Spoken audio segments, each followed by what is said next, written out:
એક ભજન ગાવું એને પણ ભજન કીધું અને એક ભજન કરવું જેમાં હોઠ કે કંઠ હલાવવાની જરૂર નથી, સુતા સુતાય થાય, બેઠા બેઠાય થાય, હાલત ચાલત ઉઠત બેઠત કૃષ્ણ કૃષ્ણ કે ખરે બપોરે સાંજ સવેરા જય ગોવિંદા જય એના મનમાં રટણ હાલતું હોય।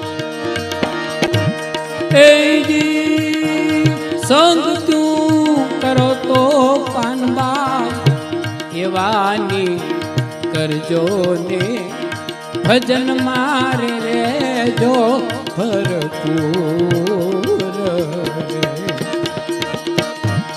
ગંગા સતી તો એ મોર બોલ્યા નેણું મારે વરસે હાથા નૂર।